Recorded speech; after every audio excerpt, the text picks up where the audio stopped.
from the heart of Dubai, where tomorrow is being built today, to the world. Welcome to the CTO Show with Mehmet. Here, we redefine technology and reimagine possibilities.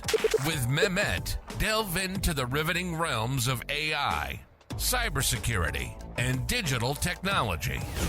Experience the thrilling highs and lows of startups. Immerse yourself in the spirit of entrepreneurship and witness the future of business innovation being written in real time.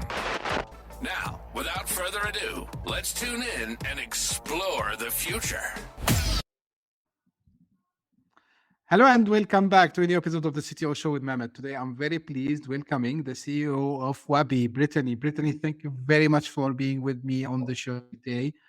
The way I love to do it is I keep it to my guests to a little bit give us his introduction and the journey and why you started Wabi. Well, the journey is still ongoing, but I appreciate you having me here today. I started Wabi, which is in the application security space, because I realized the need to bridge the gap between security and development.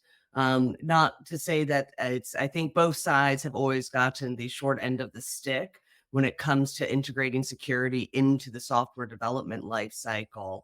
Development wants the autonomy to make educated decisions like they do about every other step of the development process, and security needs the accountability that their policies were followed. So what Wabi does is we manage the application security posture by orchestrating and automating the application security lifecycle as part of the software development lifecycle. So that could be everything from queuing up testing when the developer checks in their code for a PR, to prioritizing vulnerabilities, to even gating code if it wouldn't pass the security review. And so we've been at it, as I said, the journey is always ongoing, as you certainly know. Founder journey is never ending, and we really love it. We work with large mid-market to Fortune 500 companies, and I think for me, my founder's journey personally, I've always been somebody that has looked at market opportunities and said, how do we go fix this pain, and led the teams to it. And I just got so frustrated when I heard companies talking about building taller walls and deeper moats and getting better laser beams for their sharks. And nobody was focused on the foundation where 9 out of 10 breaches come from. And that's the code. Absolutely fantastic. And, I love to hear these stories. I will ask you more about the founder's journey. But the first question, I'm always curious to know. And in this case, it's a specific domain, which is cybersecurity. And, Brittany, cybersecurity is a very broad, market. Some people, they say it's a crowded market also as well.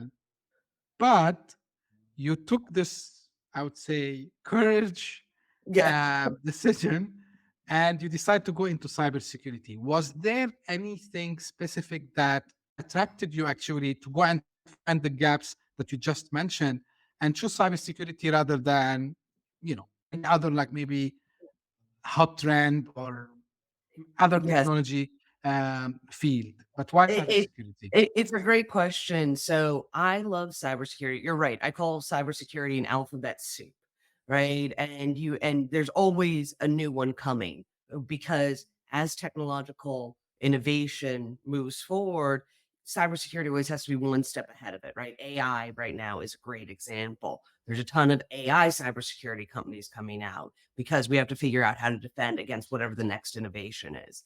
But what actually attracted me to it is I've always been in enterprise software, and I think, unfortunately, the denominators changed more than I care to admit. But when I founded Wabi, I'd been outside of cybersecurity longer than I'd been inside of it. And I found cybersecurity just to be a place where it wasn't just about how do we make sure we get the full value of the innovations that we're creating in the broader realm of technology, but also it's a place of intellectual curiosity, right? One of the reasons you point out it can be a very crowded space because there's no one right way to solve some of these problems and some of these pains. And so you have a lot of just really interesting problem solvers across all components of cybersecurity. That's what's really, driven me to be in the industry and has kept me in it for sure and made it the place where, it never occurred to me that I might found a company. And I went, of course it's going to be here because it's the place where I can go find a real problem and bring together a lot of great minds that are passionate about tackling it.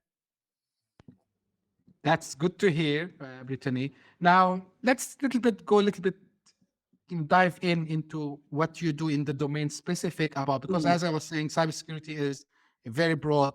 Now, what you tackle is mainly the application lifecycle, right? So software development lifecycle, SDLC. And have you seen like now people realize that actually security is a key component, have to put it there, or do you see still people are not they need to have the application security in that life cycle that you solve that problem with? So how did you see the reaction of the market of accepting, because usually when we talk about solutions like yours, Brittany, so we talk about DevSecOps, right, like development security operations. So have you seen like this space matured, or do you think we're still in early stages? So I think we are. I'm gonna talk out of both sides of my mouth on this. We've both hit maturity and we're still early days. That first generation of DevSecOps created what I lovingly term as the DevSecOps hairball, where as organizations were adopting DevOps, security did what it tends to do. And as you already pointed out, there's a lot of tools in the security market. And it went, oh, you've got a DevOps tool. I've got a tool to secure it. And what it did was it created too much data and not enough actionable information. So in the pursuit of DevSecOps, we ended up overwhelming both development and security organizations with just too much stuff, right? It was a human capacity issue, but also what we really needed was context to be able to apply stuff, right? Today in Boston, it's 48 degrees. That is a very warm day. But if I told you it was 48 degrees in Dubai during the day, you'd probably say, oh my God, I need to pull out my jacket, right? Apocalypse, maybe. And, that's the context that we were missing in that first generation of DevSecOps. So I'd say DevSecOps has hit maturity in terms of people understanding that it is the norm of how you actually pursue software development today, the same way that we say DevOps is the norm of it, and why 80% of organizations have adopted DevOps now. But where we have the immaturity still, specifically in my domain, which has its own alphabet soup called application security posture management. And where people are still grasping with the idea is that they kind of really actually just finished their DevOps processes, and they band-aided together DevSecOps as part of it. And they're realizing that at scale, their band-aided approach to actually integrating security into DevOps is failing. And that's where they need, just like all the other development infrastructure technologies that they have, they need that application security layer as part of that stack. If anything, good application security posture management probably looks a little bit more like a DevOps platform than it does your more traditional cybersecurity platform, because it's about understanding what the application security process is for a very specific application, and then deploying, automating, and orchestrating that process. And that's where we're seeing the market have just 5% of adoption when we closed out 23, but it's going to hit 40% by 26, because they realize that this isn't just a cyber risk, this is a project delivery risk.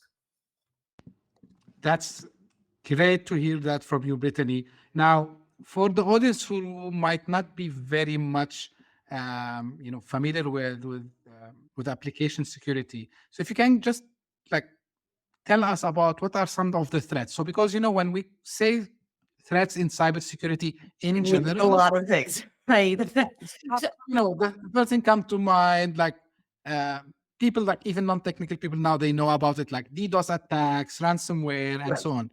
When we talk about your domain, so what are the major threats And if you can tell me how you help organization actually to prevent Yeah. and protect from It's a great question. So traditionally, and people aren't wrong about this, but traditionally people go, vulnerabilities are application security. And those vulnerabilities, like I think still today, we haven't had a major pure application security breach since Log4j. Those vulnerabilities are the opportunities that adversaries have to access the code and propagate another kind of attack. It could be DDoS. It could be just purely exploiting the vulnerability to access data. But however, and I think, to your question about maturity, this is what's changed since we founded Wabi, is that people have accepted you can't fix everything. In fact, I want to say as of last year, about 40% of Log4j vulnerabilities were still out there, right? Because organizations have realized that you can really only fix about 5% of any of your vulnerabilities is within a release cycle, and about 15% are going to get fixed later. And the rest of the 80% have to be left out there to be monitored. And this is where application security looks a lot more like development, is that it's really about that process. And when we talk about the application security lifecycle and why Wabi manages that, because any security that has to be coded is application security. So if you need your firewall configured a specific way to defend against a DDoS attack, you've got to tell the developer to do that at some point in time and implement a control. And that's where I think application security has always been a little bit of a redheaded stepchild. It wasn't just about the proactive security, but it's about the process of security and making sure the right person does the right security activity at the right time. And if they don't, much similar to development, it then gets prioritized to be done later, or the risk is inherently accepted. And so application security is the realm of how you implement all of those security requirements and then proactively identify and mitigate the risks that your code poses, which could be a vulnerability that's found, or it could be a control that was or was not implemented. Absolutely. And, thank you for bringing the topic of Log4j. It was the hot thing. And, it's one of the great examples that cybersecurity is a more complex than, the simple things that we just discussed now, because here you have the supply chain and, this is part of the supply chain that can be inside the application. So I love when I hear thought leaders like yourself, Brittany, talk about this, because I think we need the awareness. Yet there is a myth. Tell me if it's a myth or we're going to bust this myth now.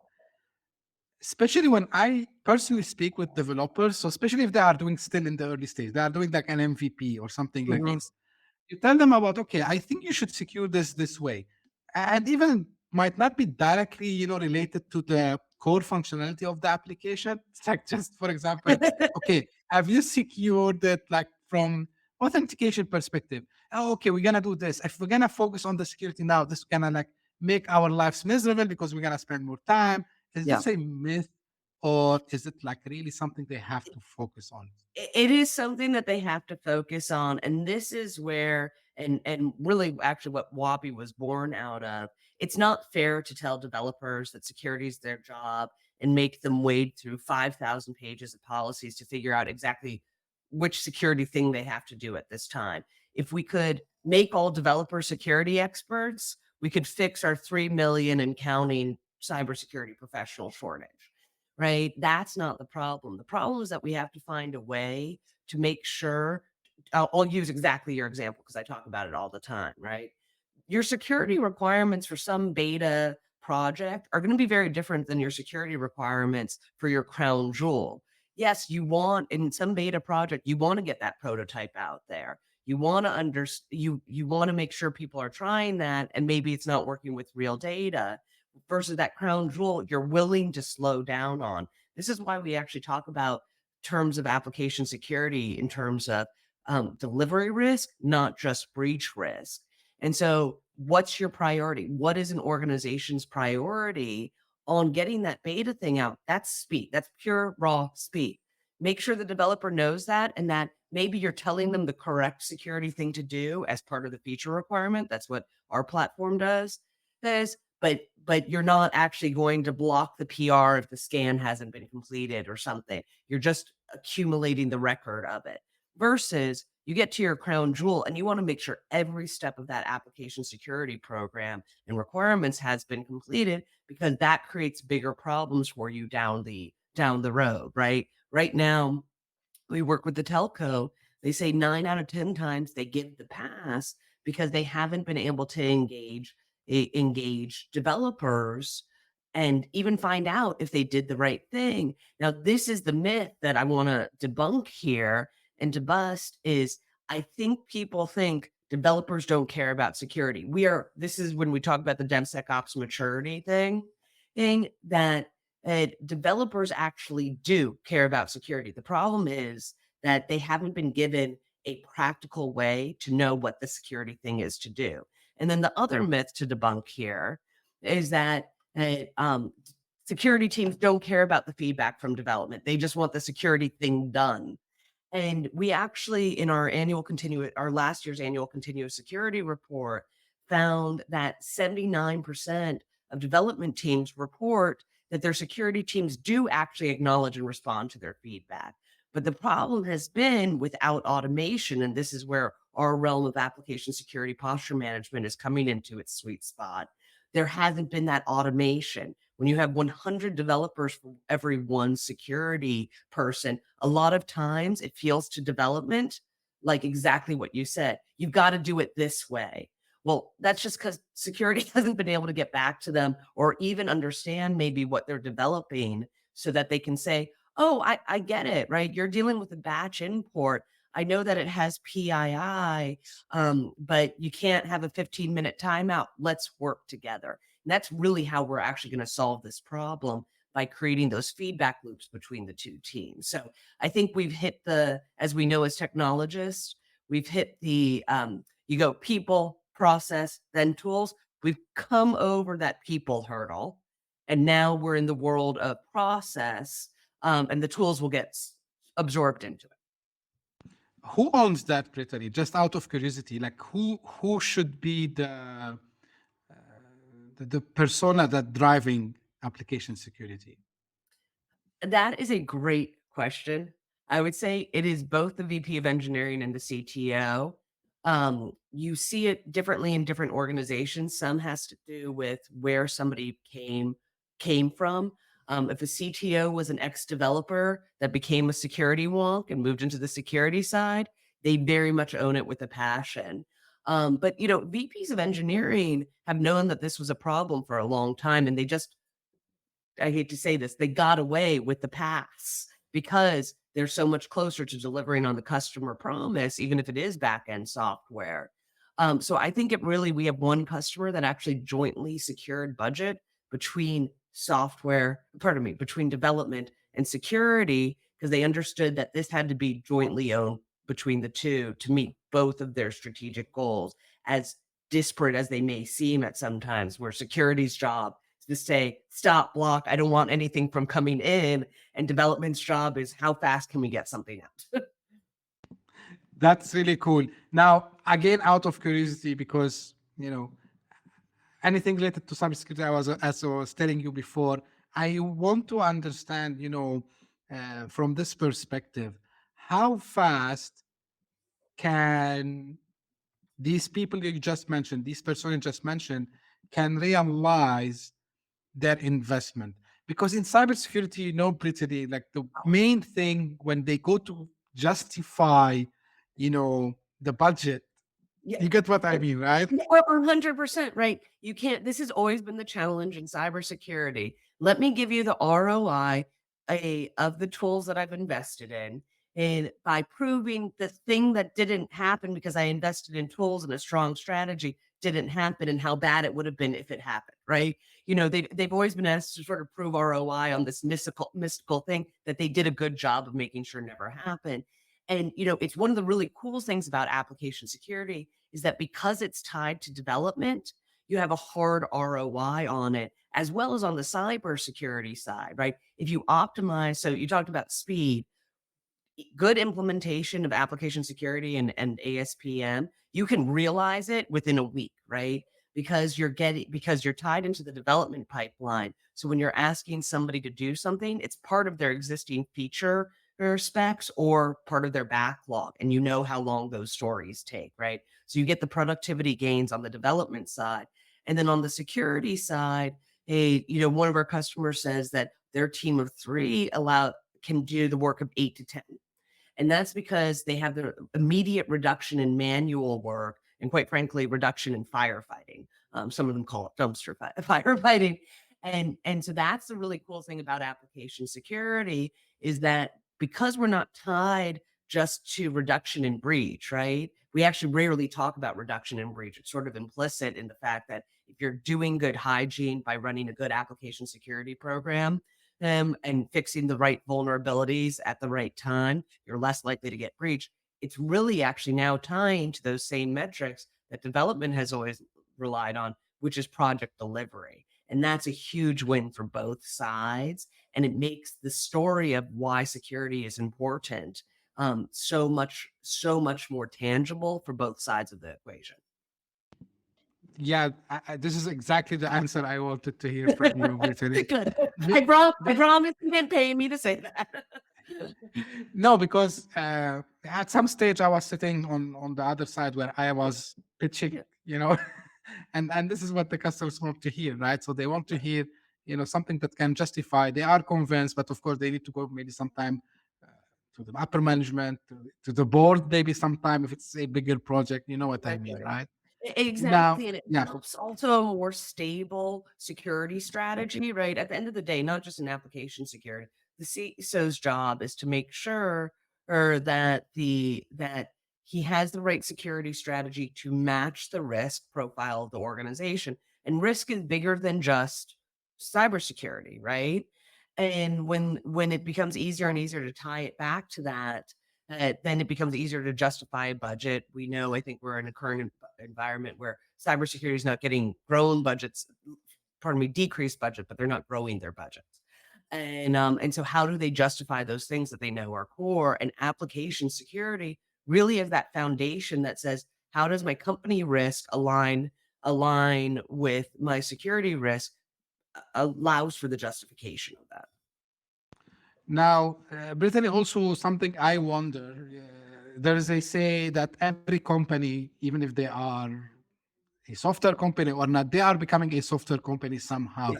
So are you seeing a increase in the need for such solutions, not only with the houses where usually they have their own development teams? Are you seeing like a surge in having in-house development within organizations? 100%.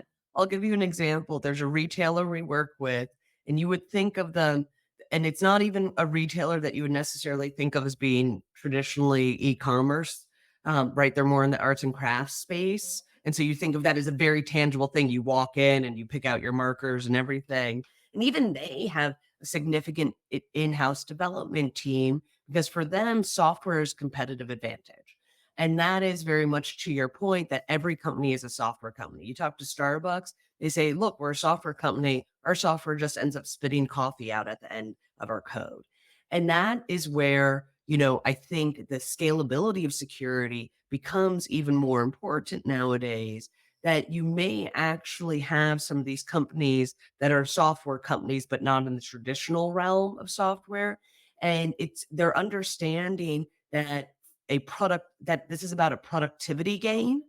And they're never going to run, the size of development teams that Amazon and Google are, but they want to get the most out of their development team, because they want software is about part of delivering on their customer promise. Their customer promise is, one, that we're securing your information, but two, we're constantly delivering innovation to you, and that software is powering that innovation. So I think security, it's not just lip service, right? For a long time, you'd see certain companies in certain industries say, hey, I'll put words in their mouths. I don't want to open up Pandora's box. Don't worry, I've done checkbox compliance. I've got my PCI certification.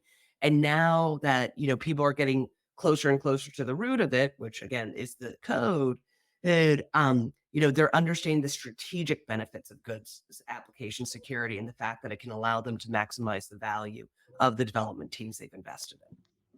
That's good news to hear, because we need more of this awareness in the market. And speaking about the market, and this is something I found out when I was preparing. So, in a short time, considerably, Wabi was named in the Gartner hype cycle for that. So this is a great milestone. And I think when you see like the analysts, the Gartners, the IDCs, the Forsters talking about this. So this is also help Brittany in increasing the awareness for the need for such solutions, right? Exactly. It's one of these things that we can talk about it. I talk about it actually with our development team very often because they're part of helping us prepare and making sure we're on time when we have to go present. And, it's so important. You highlighted this about cybersecurity. It's a crowded space and across the whole realm of it. And it's so important, the research that these folks do, because the pain is out there, right? They didn't need a paper. Organizations did not need a paper to be written about the pain. What they need is guidance on, there is a solution out there. And, Wabi was really a pioneer in this space because I wanted to make sure when the market was ready, right? When we were sort of at that crest of the market, we had the best solution on the market. And so we were ahead of it. And I couldn't tell you how often, even 2 years ago, we'd call somebody and they go, I had no idea that I didn't just have to build this in Excel, right? Like maybe I might have had this conversation even 6 months ago. And, and they didn't know. And this is where, both the research that's being done by the Gartners and the IDCs, as well as their ability to bring together the broader trends of a market and define it and say there is a solution for your problem. Do not suffer alone. It's really helpful to an organization like ourselves. And, and it gives us something to push back on, right? We would argue that there's a lot of folks that are just in the risk-based vulnerability management space that are in ASPM. And, it having that swim lane is so critical to helping organizations actually solve their problems, even though sometimes it crowds it more. That's also great to hear. Now, Brittany, you touched base a little bit on AI at the beginning. Mm-hmm. The question I'm asking for anyone who's in this space, especially founders like yourself, we know that also the bad guys are using AI, Yes. right? So how are you seeing in the domain you are in, us, the good guys, we can leverage AI and other emerging technologies, but mainly AI because it's the mainstream everywhere now. So how you think AI can help more into securing this space, and how you're planning, or maybe you started to leverage AI in your own product? Yeah. So I think there's two sides of this. Ooh, excuse me, I just knocked out my phone. Can you see me? Yes, don't worry. Okay. This will Sorry be about that. No worries. So my power cord was loose and my whole system just went down for a second. So anyway, we see it from two sides, right? The obvious win across all industries with AI is productivity gains. However, I think, and I have this conversation all the time, I think people are so excited about AI that they are jumping blindly headfirst into it, right? We already know AI is a little wonky. And then on top of it, to your point, no different than how you have adversaries when there's a single vulnerability, all trying to attack just that vulnerability. Well, what do you think the adversaries are going to do now? They're all going to, if you're Googling how to protect against a certain kind of vulnerability, what do you think the adversary is doing? Figuring out your game plan in advance.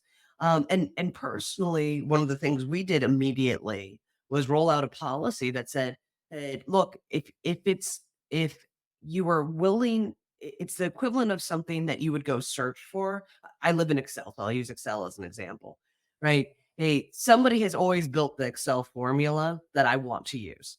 So why create it when I'm doing something complex when I can go find somebody else's inspiration? Great. So for our development team, if you want to go use AI to give you inspiration, that's fine, but you absolutely cannot paste your code into it. And the reason is very simple. A lot of these AI rules actually take control of your code. It becomes another place that your code can become exposed. So I caution people to say use AI with temperance.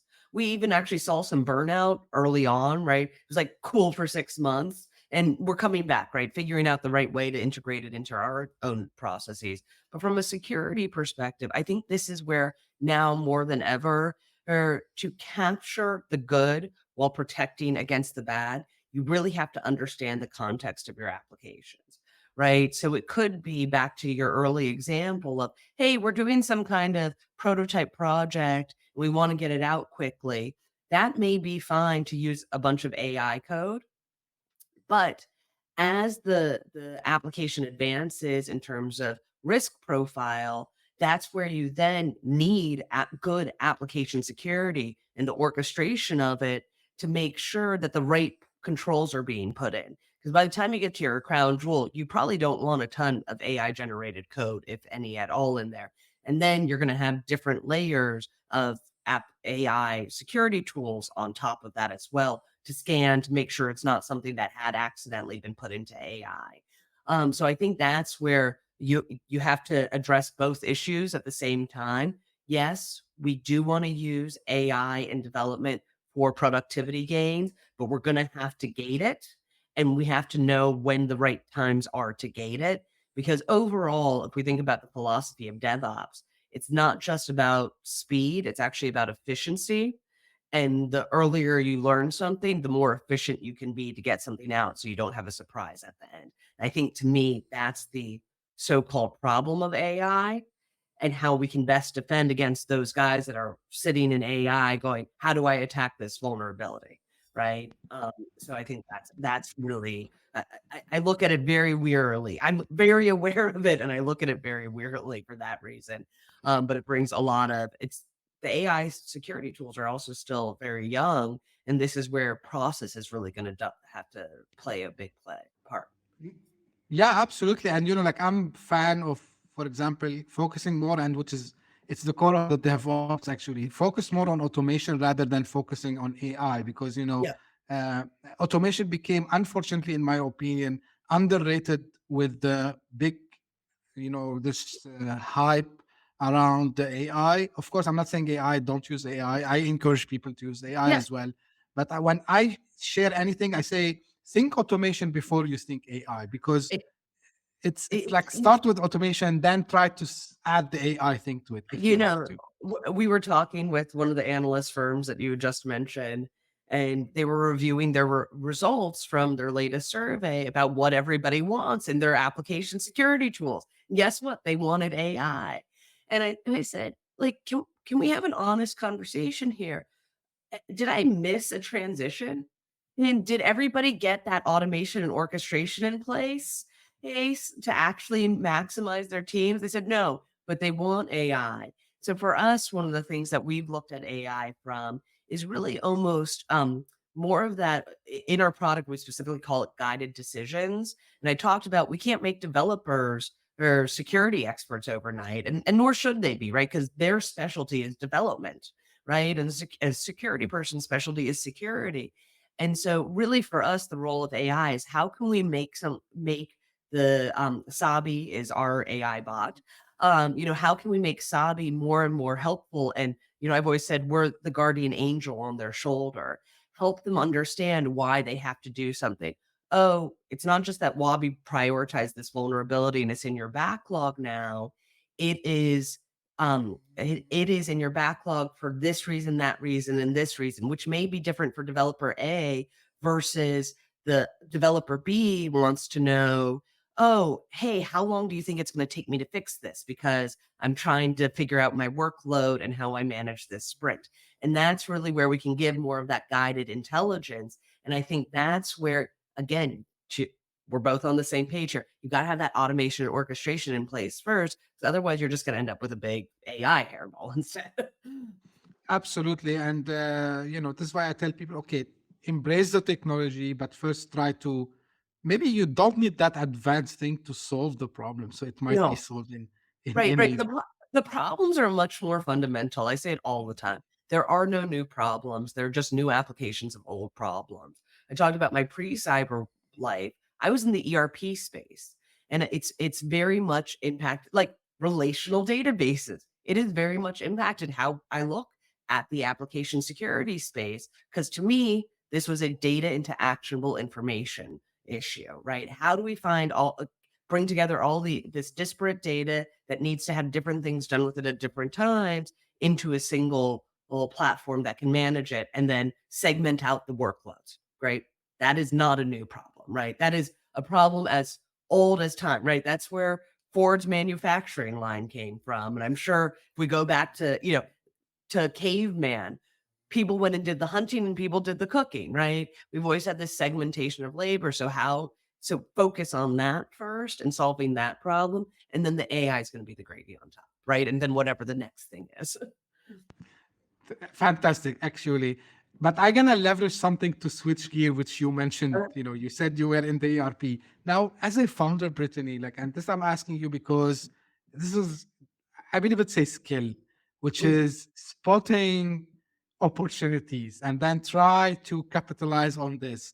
So, what's your process for spotting these opportunities? And I'm asking these questions to inspire fellow to be The founders. thing is, and I agree, it's a skill, and I've been lucky that it is my skill.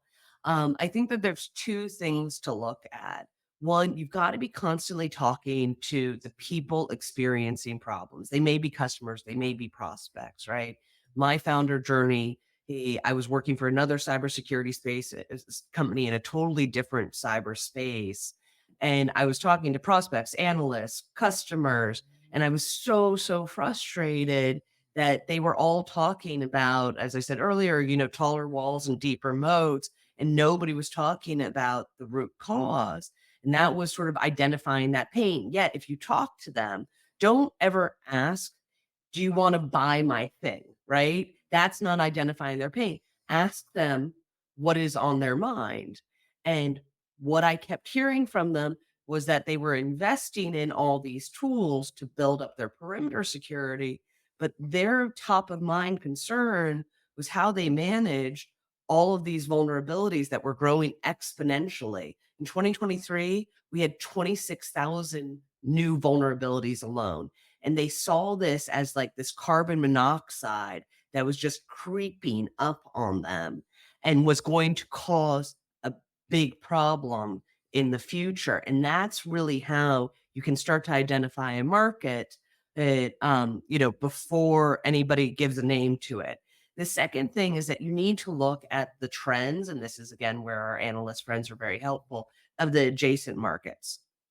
So for us, the adjacent market wasn't actually application security. It was a little bit, but it was really actually about the completion of the DevOps realm and the transformations in that, and realizing, as I mentioned earlier, that the way that they done security as part of not even a waterfall, but just sort of a, in between DevOps world was no longer going to hold up at full scale. So for folks out there that are trying to not just take that insight that they get from talking to a lot of people that live this truth every day, but go marry that with data to say, hold on 1 second. We're starting to see a little bit in the rise of importance of application security, but what we're really seeing is a transformation in how people develop the thing that then has to get secured. And that's where I started monitoring the market and saying, hey, it's not just a good idea. You have to have a good idea at the right time. And because organizations were embarking on and starting to come into maturity in their DevOps transformations with sort of a multi-year finish trajectory, this was the right time to start the company. So we would be riding the wave with them rather than ahead of them or against them. Yeah, perfectly. It's great advice, I would say. Now, I know you talk about something which is, again, I love to hear your perspective about it, which is the importance of grit and agility. Yes. If you can shed some light, because I believe, and many people say, being an entrepreneur, being a founder is not like anyone's possibility to be, right? And Right. not anyone can be in that space. And they talk about the grit, they talk about the mindset. From your perspective, Brittany, because you've done now this and you've done it successfully. So what's your advice on that part about having the grit? Yeah. So the first thing is, and while I am thrilled that entrepreneurship and startups and everything has become part of the common lexicon in our society, not just in technology, it has also become glamorized in the realm of Hollywood. Everybody thinks that they can be an entrepreneur, which I believe everybody can be if they have that grit and whatnot, but it's not going to happen overnight, right? All of these overnight success stories, the one that I always like to talk about is Airbnb. People forget that they were selling cereal to keep the lights out on their dream, right?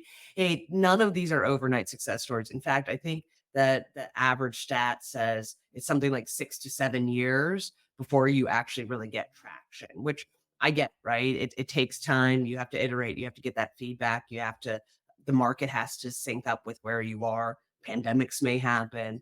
And really, that grit and agility, you've got to remember that entrepreneurship, and it could also be intrapreneurship in your organization. Being an entrepreneur does not necessarily mean founding a company. It could be that you are that person inside of an organization that's brought in to create change. And it may not be massive scale change. It may be long tail change, but that's a form of entrepreneurship too. So don't think to be an entrepreneur you have to found a company, but the defining quality of being an entrepreneur and why you need this grit and agility is that entrepreneurship is the only place that overachievers go to fail 99% of the time. And you've got to be prepared for that ride and okay with it, because what you're going to learn from each of those failures allows you to move forward in achieving whatever that goal is. And I think that's really what anybody that wants to get into this world, whether they want to found a company or they want to just be an agent of change in the organizations that they work in, they've got to remember that it's not all going to be smooth sailing, because what you're doing is you're pushing against the status quo. And you have people that may not like that, but it's also hard to bring people in on your vision. And that's to me the real challenge of entrepreneurship and the founder's journey, is that you've got to remember that you're going to have it's going to be a lot easier to focus on those failures than it is the successes. Flip side is, make sure even the small wins you focus on. I know one entrepreneur that has his daily to-do list, and one of the wins that he has, did I read the paper and eat breakfast? Because if I did that, I got a win today. And you've got to sometimes remember those little things are just as much of wins as the big customers and the product launches and the funding and everything, because that meant you were taking time, maybe even for yourself. And that's just as important in the realm of founding too. So just be prepared for the journey. Absolutely. Just to highlight about two things you mentioned, how true and 100% right they are. When you mentioned about the time, I would not mention the name of the company. It's very famous, but one of the very famous software companies in the infrastructure space. Mhm. I was telling one of my friends, do you know that this company was founded in the mid 1980s? He said, Yeah. no. He said, no way. I said, yes. But it took them almost 10 years, maybe, to just have some traction. And even they pivoted a little bit and said, wow, I never knew this. I said, yeah, because it's not an easy thing. The second thing I want to add Okay. on what you said, Brittany, about, you just gave the right word. For me, entrepreneur or intrapreneur or whatever you want to call, or entrepreneur even, is about not accepting the status quo. And this Yep. is why some people they always tell me, okay, you always work in corporate. I said, yeah, but I was always the guy who's challenging the status quo. Like, of course, I had the chance to work with startups who were just starting operation in my area here in Dubai and the Middle East. And I was acting like doing everything. I was the pre-sales guy, I was the sales guy, I Yep. was the marketing guy. So nevertheless, it's challenging the status quo, because the question I ask, okay, I'll just give you an example. Why this frame is like this? Why we cannot like change something to make it better, right? Right. So To me, this It's is, entrepreneurship. it's Yes, pushing, it's not just challenging the status quo, it's pushing people out of their comfort zone, right? For anybody absolutely. in your audience that's familiar with the traditional growth matrix, right? What it is that it's always hard to move away from the cash cow, right? That cash cow pays your bills, keeps people employed, keeps you as a big brand name. But if you want to continue to be relevant, and here I am in the Boston tech space, and I'm sure a bunch of people have read Innovator's Dilemma, right? Boston lost its role as the original Silicon Valley because we had companies that kept focusing on the cash cow rather than chasing the next rising star. And that's really the role of folks like yourself and me, right? I was you as well, right? And I never thought, it was so funny when I founded a company. I always say, I never thought I'd be a founder. I always thought I'd be the person that came in and grew it and everything. And they said, of course, Brittany, you're a founder. You've been doing this for companies is yourself. You just finally did it for yourself. And so it's really about, there's two sides. One, you have to make people feel uncomfortable. And in an organization, and that's okay, right? Like, are you actually, it could be prospects, it could be your own company, whatever it is. Are you actually doing this the right way? Nobody ever wants to admit that they're doing it the wrong way. It's like, no, I eat healthy. Of course I do. Well, what'd you have last night? Oh, well, I had some fried food, whatnot. But that's the exception. It's fine. It's fine. It's okay. But the other thing is that you have to bring them on the future journey. And I think that's the real magic of an entrepreneur and intrapreneur, to say, imagine this next phase of life. The last change that you made was so wonderful. Imagine if we can make that even better. Sometimes that may be going off in a different direction. There's a big company in our space that's selling their software assurance practice right now. And it's really interesting. We don't begrudge them for it. In fact, we think it's because they realize the high value of software assurance and application security that they know this is the right time for them to separate it out from the business. And, and that's where you can't be afraid of the unknown. I think that's really how it sums up, right? It may not be a clear road to the unknown, but you can't be afraid of it. Yeah, absolutely. It's having the courage to take the unknown road, but their compass would be, I think what you're explaining, Brittany, is the purpose that they are after. Like, what is their end goal, whatever you want to call it. Like, I like to call it purpose. I like to call it, like, some people, there are different names, but it's their purpose, their why. As Simon Exactly. Sinek did. Exactly. It's the purpose, it's the mission. And I say that that's critical, right? Look, you even talked about I know exactly what company you're talking about in the infrastructure space. And I could give you a bunch of NASDAQ darlings today that have very similar stories, that are in the double digit billions, market cap. And it was 10 years before they were relevant. But that mission, that purpose, that why is so critical, because it's going to make sure everybody's beating towards the same direction, even if that direction changes a little bit, right? I think for a bit, talking about the glamorization of startups, that the term pivot became too, like, yesterday I've met one founder. Yesterday I was doing educational AI, and today I'm doing office meeting booking. That's not the same mission, right? That was right. Because if you don't have that mission, that means you're not actually working towards solving a pain. And the tides are going to change. There could be storms along the way, but if everybody has that mission, they're rowing in the same direction in the boat together, and you'll get there on the other end, no matter where the roads took you along the way. Absolutely. Now, Brittany, before we close, I like to ask this question, and I ask it specifically when I have founders with me on the podcast. If you think about one piece of advice that you wished you knew before you started, what that would be, and this is something in a different way, what the piece of advice you keep to Yeah. be founders with? So the piece of advice that I wish I'd known before I started was that investment in prioritizing my own time as a founder has an exponential return for the company.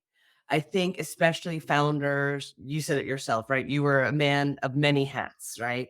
Founders tend to be a little bit of that because we're used to, if we're pulling together the pieces of the puzzle, sometimes we have to solve the pieces of the puzzle ourselves. And there's this feeling as a founder that all my money needs to go to X spot, right? Therefore, I'm going to deprioritize myself.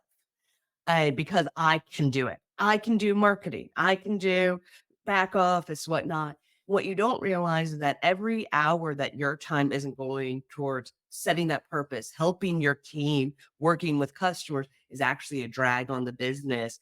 And so go and find, and I think especially we really leverage great fractional and remote talent. Go and find that person that is going to be your wingman. And do not let an investor dissuade you, right? Someone will go, oh, you don't need a COO or an ops person or an EA. Whatever's going to help fill that hole for you is going to maximize your value to the company. And some of it is also going to mean that it's going to free up free time for you as a human. Because if you don't take that time to do the things that are still important to you, you are not performing for the organization. Because you are a whole person that has founded this company, and you need to still do the things that make you a whole person, because otherwise you just won't be at optimal performance. I learned that the hard way after 9 months when I crashed and burned real hard. You get sick and you lose that creativity that gets there. You need all pieces of your brain functioning, not just the work piece. Absolutely. And this is crucial because as a founder, you will be the CEO. So you are the captain of that ship, and your mission is to take the ship to the safe harbor. So absolutely. Exactly. If you hear it's I love the captain analogy. Athletes, right? I love Serena Williams because she is when she was still competing, she was actually very open about the fact that she would take a rest day. And that rest day sometimes was laying on the couch watching TV. And right. And, but you never doubted the fact that when she was training or competing, she was out there training and competing. And some days she'd go, I just need a rest day to be on the couch. And I was like, that is really the model as founders that we should be following, because somebody early on, like, how many hours a week do you work? You're like, of course you're working 24/7 on this because your brain's going on it all the time. It doesn't mean that you shouldn't take time to go do something else. Like a lot of books talk about it, but I don't think we talk about it in our founder community enough to say you got to take care of yourself to be able to take care of the business. Absolutely. Brittany, final question, where people can find more about you and of course about Wabi. Well, please don't hesitate to reach out to me on LinkedIn. I'm easy to find there. Or if you want to find out more and have more conversation about the application security and application security posture management space, you can reach us at www.wabisoft.com. That's Wabi with 2 B's. And please reach out. Just say why you want to chat. I always love to have these conversations, and I'm happy to continue it with anybody out in your audience. And I appreciate that you giving me the chance to meet your audience.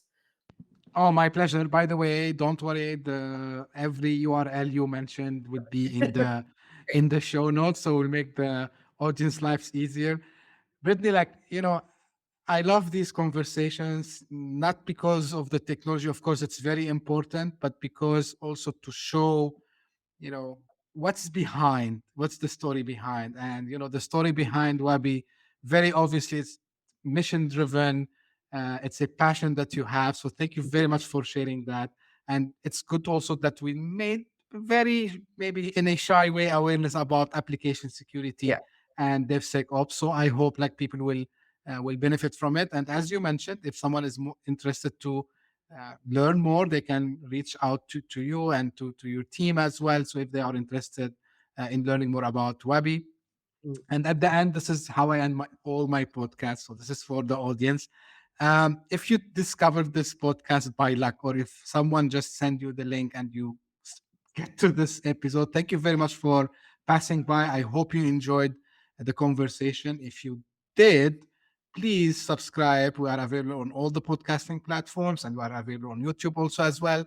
And if you are one of the loyal followers and loyal people who keep sending me their messages, their suggestions, Thank you very much for doing so. Please keep them coming. I'm always open for suggestions and your comments. And if you are interested to be on the show as well, don't hesitate. Geography is not a problem. Time zone is not a problem. Brittany is in the US. I'm in Dubai, so we can find a common ground to do this. And thank you very much for tuning in. We will meet again very soon. Thank you. Bye-bye. Thank you. Hit that subscribe button, share the show with your tech-savvy friends and fellow entrepreneurs, and leave us a review on your favorite podcast app. Your support means the world to us.